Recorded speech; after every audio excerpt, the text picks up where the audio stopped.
My wife's affair with her boss was bad enough, but I didn't suspect S's husband, who I thought was my friend, was secretly siphoning off $250, $0 of our joint inheritance. Now our marriage, house, and future are all in legal chaos over hidden debts and betrayal. Hello everyone. Dear listeners, please share your thoughts in the comments section below. And don't forget to like, share, and subscribe. Now, let's begin the video. Using a throwaway for obvious reasons, with certain specifics modified to preserve anonymity. I never thought I'd be the guy sitting here, writing about how my wife, Lisa, turned out to be a complete liar and cheat. It all started with little signs, forgetting dates, acting distracted, and a sudden interest in her phone that I couldn't quite explain. But what really hit me like a punch to the gut was when I found out she'd been sleeping with her boss. Yeah.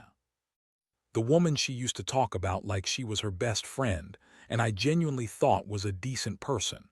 Turns out, was just another piece of the puzzle in a bigger mess I never saw coming. Lisa and I had been together for almost 10 years. We met in college, got married right after graduation, and for a while everything felt normal. She was the bubbly, ambitious type, worked her way up at a marketing firm, always dressed sharp, always seemed to have her act together. I was proud of her, proud of us. We bought a house, started a little savings, and I thought we had a future to look forward to. But just as I was starting to notice her pulling away, I stumbled onto something that changed everything. It was a Tuesday night and I was cleaning up after dinner when I noticed her phone lying face down on the table. Normally, she kept it close, but that night she seemed unusually anxious. I figured she was just tired, but then I saw the notifications. A string of texts from mostly flirtatious, some explicit, and the last one, "Can't wait to see you tonight. I need you so badly." My stomach dropped. I didn't need to read the whole conversation to know what was going on. It was clear Lisa was having an affair. I sat there stunned. My mind raced. How long had this been going on? Was I blind? I remembered all the little things, the late nights, the excuses about work trips, the secretive behavior. I felt betrayed in ways I couldn't even put into words. My first instinct was to confront her right then, but I needed to gather my thoughts. I wanted to catch her in the act to see if she'd deny it or admit to everything. But I knew one thing, this wasn't just about the affair. It was about trust, betrayal, and the lies she'd told me for months. The next day I started digging. I checked her emails, her social media, even her bank accounts. And what I found was worse than I expected. Not only was she cheating, but she was also involved in something I never saw coming, something that would turn our entire world upside down. His husband, Mike, was secretly siphoning off a huge chunk of our inheritance, about $250, $0, right under our noses. It was buried in shadowy accounts, hidden debts, and fake loans. I couldn't believe it. All this time, I thought I was building a future with my wife, and behind my back, she was sleeping with her boss and helping her own husband steal from us. I felt like I'd been punched again and again. My wife, the woman I trusted, was a liar, and her best friend was just as bad. The betrayal was layered and it cut deep. I didn't sleep that night. Instead, I spent hours staring at the ceiling, trying to process what I'd uncovered. I realized I had to confront her, but I also knew I needed a plan. This wasn't just about catching her cheating. It was about stopping the damage and figuring out what the hell I was going to do next. I never thought I'd be in this position, caught between a wife I loved and a betrayal that went far beyond what I imagined. And honestly, I was furious, heartbroken, and lost all at once. The confrontation came sooner than I expected. I couldn't hold it in anymore, not after what I'd found. I waited until she came home from work, trying to keep my hands from trembling as I watched her walk through the door, acting like everything was normal. That was the worst part, her casual attitude, the way she greeted me like she hadn't been lying and sneaking around for months. It made me want to scream, but I didn't. I took a deep breath, clenched my fists, and just laid it out. "Lisa," I said, voice cold and steady, "I know everything about you and about the affair, and I know about Mike siphoning off our inheritance. The $250, $0 you helped him steal." Her face froze for a second, then she blinked, trying to act surprised. "What are you talking about? You're overreacting. You're just jealous, probably." Don't lie, I cut her off, voice rising. I saw the texts, I found the bank statements, all of it. You've been lying to me, cheating on me, and helping husband steal from us. How could you do this? She scoffed, crossing her arms. You don't know what you're talking about, is just a friend, and Mike, he's just going through a rough patch. You don't understand how complicated life is, okay? You're making a big deal out of nothing. That's when I saw the bitchy edge in her voice, the way she was trying to brush everything off like it was nothing. It made my blood boil. I wasn't some naive fool. I knew she was lying, and I knew she'd been lying for a long time. I told her I wanted the truth, that I deserved honesty, and if she didn't come clean, then we had nothing left. Her eyes narrowed. Fine, you want the truth. I've been stressed, okay? Work, been tough, and has been a good friend. It didn't mean anything. It was just sex, for God's sake. You're overreacting. You always blow things out of proportion. I couldn't believe her. Her tone was dismissive, like she was trying to minimize everything, like I was some kind of crazy person for being hurt. That's when I realized how much she'd been lying, not just about the affair, but about everything. Her excuses, her denial, her manipulative tone, it was all part of her game. She thought she could just brush this off, pretend it was nothing, like she was untouchable. But I wasn't going to let her get away with it. The emotional impact hit me hard. I felt like I'd been punched again, but this time in the chest. My stomach churned and I felt sick. I was angry, yes, but also deeply hurt.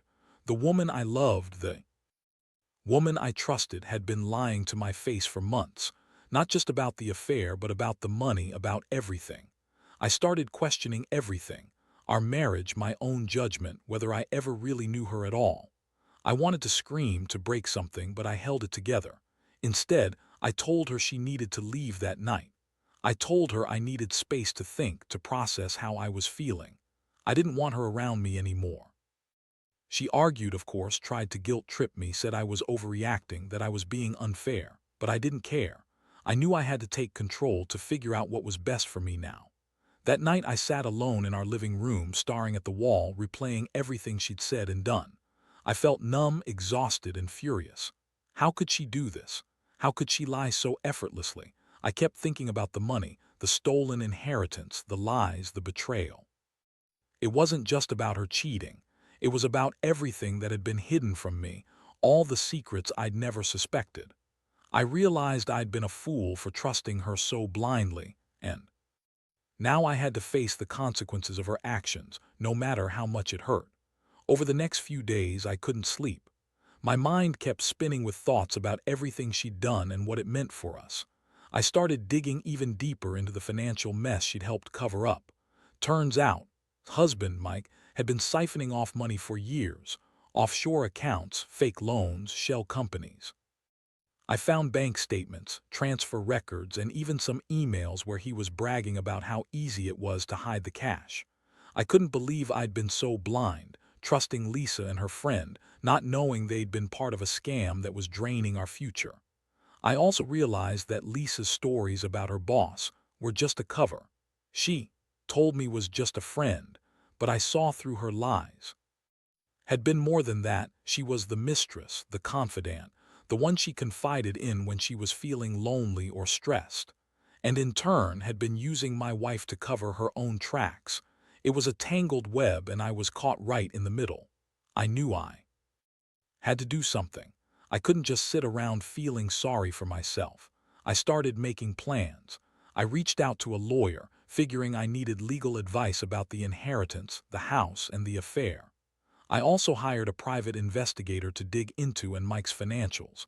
I needed proof, something concrete I could show the authorities, or at least use to protect myself legally. It was all so overwhelming, but I knew I couldn't let this slide. Meanwhile, Lisa kept trying to contact me, calling, texting, begging me to talk. She told me she loved me, that she was sorry, that she'd made a huge mistake. She claimed it was just sex, that she didn't mean for it to ruin everything. But I wasn't buying it. How could I? She'd lied to me for months, betrayed our vows, helped cover up thefts that could ruin us financially. I felt betrayed on every level, emotionally, financially, morally. One night I sat her down and told her I wasn't going to forgive her easily. I said I needed time to think, that I was considering divorce, especially after what I'd uncovered. She got angry then, calling me an idiot, saying I was overreacting, that I was ruining everything. She even accused me of not trusting her, of being paranoid, but I knew better. I knew this wasn't just about suspicion. I had proof, and I couldn't ignore it anymore. The emotional toll was immense. I felt like I was spiraling into a dark place, questioning everything I believed about our marriage and myself. Was I blind? How could the woman I loved so much do this to me? And why? The money part stung the most, seeing how she and husband had been stealing from us, hiding debts and lying about their financial situation. It was like I'd been robbed twice, once emotionally, once financially. I decided I had to take control. I couldn't fix what was broken, but I could at least protect myself from further damage. I put the house in a legal freeze, started gathering evidence, and prepared myself for the worst. I knew the road ahead wouldn't be easy, but I was determined to get through it. I didn't want to be the guy who got played and let it all slide. I owed it to myself to fight back, even if it meant losing everything I thought I knew. The more I dug into the financial mess, the more I realized how deep the rabbit hole went. Husband, Mike, had been siphoning off money for years, probably more than the $250, $0 I initially discovered. I found email exchanges where he was bragging about how cleverly he'd hidden the cash, using offshore accounts and fake loans. It made me sick to think I'd been living next to a thief, and my wife had been helping him all along. That betrayal cut even deeper than her affair. I started working closely with my lawyer, a sharp woman named Jessica. She explained that our joint inheritance had been compromised, and the legal chaos was only beginning. Our house, the savings we'd built, even our retirement accounts, everything was potentially at risk. I felt like I'd been punched in the stomach repeatedly. All those years I'd worked hard for a future with Lisa, and now it was all hanging in the balance, possibly stolen or lost because of her aunt's lies. Meanwhile, Lisa kept trying to reach me. She'd call late at night, begging for forgiveness, crying, saying she'd do anything to fix this. She insisted she still loved me, that she'd been stupid, that she'd made a terrible mistake. Her words sounded hollow now. I'd heard enough. I told her I needed space, that I was considering divorce, and I didn't want to hear her apologies anymore. I couldn't trust her, not after everything I'd uncovered. And honestly, I was too angry to even look at her without feeling a mix of rage and heartbreak. One day, I decided to set a trap. I hired a private investigator, a guy named Mark, to follow and Mike. I needed concrete proof of their involvement in the financial theft and their ongoing affair. Over the next week, Mark gathered enough evidence: photos of and Mike meeting secretly, bank transfers, offshore account details. It was a gut punch to see the pictures of sneaking out of Mike's house, her hand in his pocket, looking guilty as hell. It confirmed what I already suspected: was not just a friend to Lisa, but her lover, and she was involved in the financial scam. That night I sat down with Lisa again. I laid out everything I had found. I told her I had proof she'd been lying to my face, that I knew she'd been cheating and helping cover up a crime. Her reaction was a mix of anger and denial. She yelled, called me paranoid, said I was overreacting, and accused me of destroying our marriage for no reason. She insisted she'd only been trying to cope with her stressful job, that was just a supportive friend, that she'd never meant to hurt me. But I wasn't buying it anymore. Her excuses sounded hollow. I saw through her manipulative tone, the way she tried to turn the tables on me. I told her she needed to leave for good, that I wasn't going to tolerate her lies and betrayal anymore. She stormed out, calling me cruel, saying I was throwing away everything we had. I just sat there, exhausted and numb, realizing that my world was collapsing around me. The emotional toll was almost too much to bear. I felt betrayed, humiliated, and furious. I kept questioning how I'd missed all the signs, how I'd been so blind to her lies. The money stolen, the affair, the lies, all of it was like a punch to the gut. I kept thinking about the future I'd imagined with her and how it was now slipping through my fingers. I knew I had to act fast, to protect what was left and to start figuring out my next move. I couldn't let her ruin me completely, emotionally, financially, or otherwise, and I wasn't going to go down without a fight. After everything I uncovered, I knew my next steps had to be calculated. The legal chaos was mounting, and I had to protect what little remained of my finances and dignity. I met with Jessica, my lawyer, several times to go over the evidence, the bank statements, the offshore accounts, and the proof of Mike's involvement.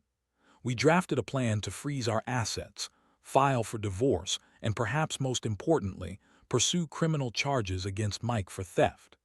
It was a lot to process, but I felt a strange sense of clarity, like I was finally taking control of the situation instead of just reacting to it. Meanwhile, Lisa's attempts to contact me grew more desperate. She sent texts, begged in phone calls, even showed up at my office once, looking like she'd been crying. She told me she'd do anything to fix things, that she was sorry, that she loved me, but every word felt hollow now. I was tired of her lies, tired of her excuses. I knew she was trying to manipulate me into forgiveness, but I couldn't trust her anymore. Every time I looked at her, I saw a woman I no longer recognized, one who had betrayed me on every level. One night, I decided I needed to confront her directly about her feelings, about why she'd done this.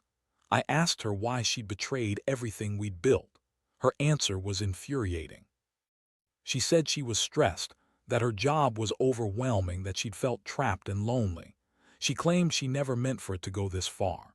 She insisted it was just sex, that she'd never truly loved, that she'd been stupid and weak. She begged me to forgive her, to give her another chance. I looked at her with cold eyes. I told her that her excuses didn't matter anymore, that her actions had shattered any trust I had left. I explained that I was done, that I couldn't keep living in a lie, and that I was going to leave her. I told her she needed to pack her things and get out of the house. She started crying, screaming, calling me a bastard, saying I was ruining everything. But I couldn't care less. I knew I had to put an end to this chapter of my life. The day she moved out was one of the hardest days I've ever experienced. I watched her pack her bags, saw the tears in her eyes, and felt a strange mixture of relief and sadness. I realized I was losing a woman I once loved, but also gaining my life back. I started to focus on rebuilding, on getting my finances in order, on figuring out what I wanted from this point forward. I knew I'd need a fresh start, free from her lies and betrayal. In the aftermath, I learned some hard truths. Trust is fragile, and once broken, it's almost impossible to repair. I also learned that money can be a tool of betrayal, how greed and deception can undermine everything you thought was secure. The betrayal cut deep, but I refused to let it define me. I started seeing a therapist to deal with the emotional fallout, and I began working on my own recovery. I still feel the sting of it all. But I also feel stronger, knowing I survived this chaos and came out the other side. My biggest lesson: never ignore the signs and never let anyone steal your future, especially not through lies and betrayal. Now looking back, I realize that I learned more about myself than I ever thought I would. The betrayal was brutal, no doubt about it.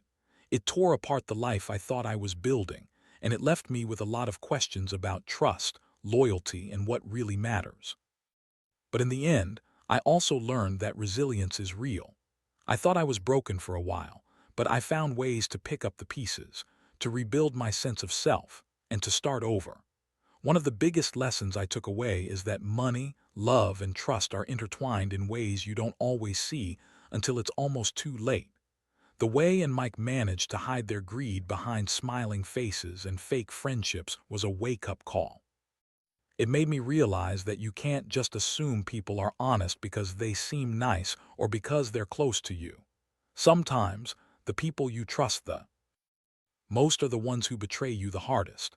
And when that happens, you have to decide whether to let it destroy you or to learn from it and move forward. I also learned that confronting the truth is the hardest step but the most necessary. Ignoring or avoiding it only makes things worse. Facing it head-on, no matter how painful, gives you the power to take control. That's what I did.